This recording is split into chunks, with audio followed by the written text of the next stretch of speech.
ओम साई राम। श्री साई सुविचार दान। पहले साईं बाबा किसी से दक्षिणा नहीं लिया करते थे, परंतु जब बाबा की कीर्ति दूर दूर तक फैली और लोगों के झुंड बाबा के दर्शनार्थ आने लगे, तब बाबा ने उनसे दक्षिणा लेना प्रारंभ कर दिया। श्रुति कहती है कि स्वर्ण मुद्रा के अभाव में भगवत पूजन भी अपूर्ण है। अतः जब ईश्वर पूजन में मुद्रा आवश्यक है तो फिर संत पूजन में क्यों ना हो। इसलिए शास्त्रों में कहा है कि ईश्वर, राजा, संत या गुरु के दर्शन अपनी सामर्थ्यानुसार बिना कुछ अर्पण किए कभी नहीं करना चाहिए। उन्हें क्या भेंट दी जाए, अधिकतर मुद्रा या धन। इस संबंध में उपनिषदों में वर्णित नियमों का अवलोकन करें।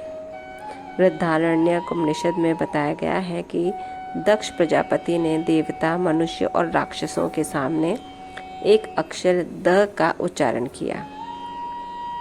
देवताओं ने इसका अर्थ लगाया कि उन्हें दम अर्थात आत्म नियंत्रण का अभ्यास करना चाहिए, परंतु मनुष्य ने समझा कि उन्हें दान का अभ्यास करना चाहिए और राक्षसों ने सोचा कि हमें दया का अभ्यास करना चाहिए।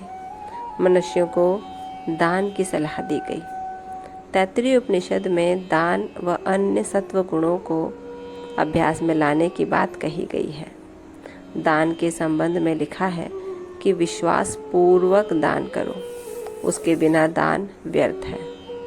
उदार हृदय तथा विनम्र बनकर आदर और सहानुभूति पूर्वक दान करो।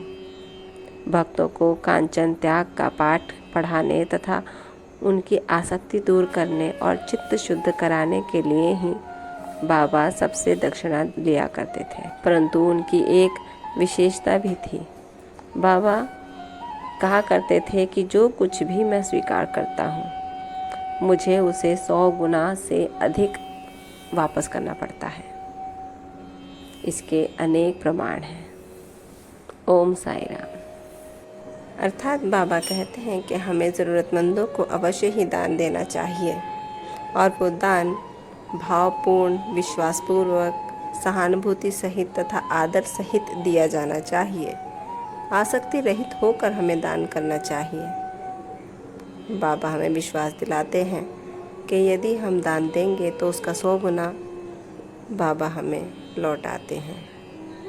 इसी के साथ ओम साई राम। बाबा आप सब पर कृपा रखें, आपको आशीर्वाद दें और कष्टों से दूर रखें। ओम साई राम।